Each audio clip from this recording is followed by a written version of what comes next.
2018 से 23 के मध्य बीएड किया है, उनको आगे जो भी भर्तियाँ आएँगी उनमें मौका दिया जाए और जिनके भी एडवर्टाइज़मेंट है, ऑनगोइंग भर्तियाँ हैं, 11 अगस्त से पहले जिनके एडवर्टाइज़मेंट आए हैं, भर्ती के जो विज्ञापन हैं, उनमें बीएड को लिया जाए, जिनको अभी तक नहीं लिया है, उनको लिया जाए, नौकरी दी जाए। उनका विद्यार्थी को दोष तो बताए कोई कोर्ट के, इनका ये दोष है, उन्होंने बीएड किया भारत सरकार के राजपत्र को देख के कि भाई राजपत्र आया है, हम बीएड कर लेते हैं, 1 टू 5 में ज़्यादा वैकेंसी आ जाती है, 1 टू 5 के शिक्षक बन जाएँगे और ये है भी यही। अब यूपी में 2018 की वैकेंसी आई हुई है, 1 टू 5 की आती है वैकेंसी 70,000 80,000 किसी भी स्टेट में देख लो। जूनियर उनकी वैकेंसी नहीं आती और लोगों ने बोला कि हम ज्यादा मौके ले सकते हैं तो बीएड ही कर लें। मैं कई साथियों से सुना है कि जो 2021 का सेशन था, जो डीएलएड का बीटीसी का, यूपी में वो सेशन 0 था, एडमिशन नहीं लिए थे और उससे पहले भी कॉलेजें खाली रहती थी, सारे लोग उनके भाई थे वो कोई चयनित था बीएड से 69,000 1 टू 5 में, बोला आप बीएड कर लो तो आप प्राइमरी में भी देख लो, 6 टू 8 में भी, जूनियर में आप पीजी कर लेना तो उसमें 11 12 भी पढ़ा सकते हो, तो आपको ये कर लो, आप वो ना करो, आपको सारे मौके मिल जाएंगे। तो उस बेरोजगार को क्या पता कि इस तरीके से हमारे पर पीड़ा आएगी और हम एक दिन ऐसे दर-दर की ठोकर, एक एवरेज विद्यार्थी होता है वो क्यों करेगा बीएड? उससे मतलब ज़्यादा पढ़ने में होशियार नहीं है, वो तो डीएलएड करके जल्दी लगने की सोचेगा कि मैं जल्दी लग जाऊँगा। तो उस अभ्यर्थी का क्या दोष? वो तो उसने सोचा मैं तो इस एवरेज हूँ तो दोनों कोई सा भी कोर्स कर सकता हूँ, दोनों में मैं एलिजिबल हूँ 1 टू 5 में। उसने किया 1 टू 5 के मद्देनज़र रखते हुए वैकेंसी 60-70 हज़ार के लेवल में आती है और उनमें तो 500 400 100-200 वैकेंसी आती है।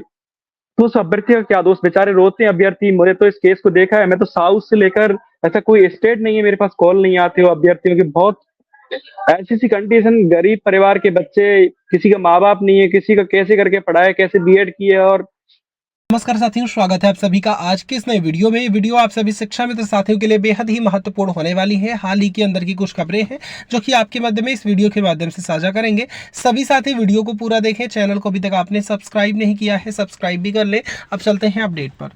160-60 नंबर केवीएस में जिन विद्यार्थियों के वो बहुत ज्यादा डिप्रेड थे और कई सारे पंजाब में बताते हैं मेरे साथी के कई सारे लोग डिप्रेड में आगे उनकी जो ब्रेन हेमरेज हो गया 2 लोगों का और सुसाइड भी कर लिए हैं, कई सारे न्यूज में आती है। उनकी 3 भर्तियां अटकी पड़ी हुई है पंजाब में और वेस्ट बंगाल में। ऐसा कोई स्टेट नहीं है जहां भर्तियां इस तरीके पेचीदा ना पड़ा हो।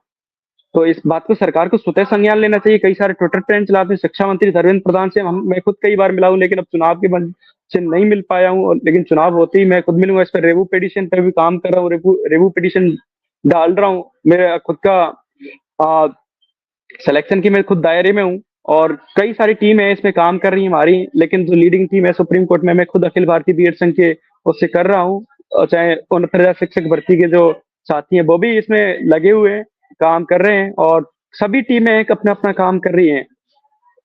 तो सरकार की विशेषकर इसमें गलती है, उनको जवाब देना चाहिए। सर कोर्ट ने उनसे जवाब मांगा है कि किस तरीके से जवाब दिया जाए। हाँ, मतलब कितनी वैकेंसी खाली है, कितने लोग सिलेक्टेड हैं, क्या इनको ब्रिज कोर्स हम कैसे करा सकते हैं? ऑलरेडी ब्रिज कोर्स हो चुका है, पहले 2019 तक ब्रिज कोर्स चालू था, पीडीपीटी के माध्यम से एनआईएस ब्रिज कोर्स कराता था। कई सारे साथियों के पास ऑलरेडी ब्रिज कोर्स है, तो उनको मौका देना चाहिए और ब्रिज कोर्स आगे कराना चाहिए। 6 महीने का ये तो नियम निकाला था उन्होंने, इसमें योग्य का अयोग्य का बात ही नहीं बनती। उन्होंने तो योग करके एकदम करके भेजा था, बोला आप 2 साल के अंदर ब्रिज कोर्स कर लेना। अब इसमें विद्यार्थी सरकार नहीं करा रही है, एनसीटी नहीं करा रही, विद्यार्थी का क्या दोष है? उन्होंने तो अपने लोकतंत्र में सरकार चुनी है, सारी पावर सरकार को दे रखी है, आप ये काम करिए। हमने आपको ऑलरेडी पावर दे रखी है बोर्ड के माध्यम से, तो हमें ब्रिज कोर्स कराइए।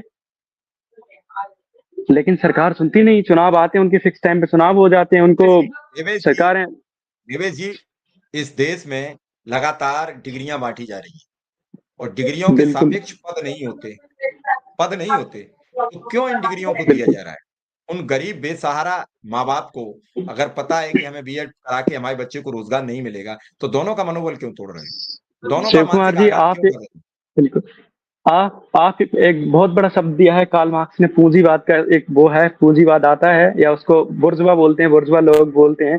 तो बीएड कॉलेज ना तो मेरी है ना आपकी है, किसी भी गरीब लोगों की बीएड कॉलेज है नहीं, तो पूंजीपतियों की बीएड कॉलेज है, उनको मान्यता दे देते हैं, फिर वो हम जैसे गरीबों का शोषण करते रहते हैं। इसके नाम पे फीस, उसके नाम पे वो कराते रहते हैं, वो पैसे कमा लेते हैं, हम जैसे उनको देते रहते हैं। कोई आजकल कोई वैल्यू नहीं रही, जो इन डिग्रियों की कोई वैल्यू नहीं छोड़ी है इन्होंने, क्योंकि एक तो वैकेंसी नहीं निकालते और शिक्षा का तो इतना स्तर स्तर खराब हो चुका है। कोई प्राइवेट ना तो इनकी कोई नीति ऐसी कि चलो प्राइवेट स्कूल में जाएँ तो हम समान काम, समान मज़दूरी, एक संविधान में आर्टिकल है, उसके तहत हम बोला इनको समान काम, समान मज़दूरी दे दें। वो भी नहीं करती सरकार कि चलो आज इनको हम इधर 40 दे रहे हैं तो उधर भी आपको 40 देने पड़ेंगे, काम भी उतना ही करना पड़ेगा। तो ऐसा उधर कर दे, वो लाती नहीं, वो पूंजीपतियों के स्कूल है बड़े-बड़े, उनको क्यों लेके आएगी?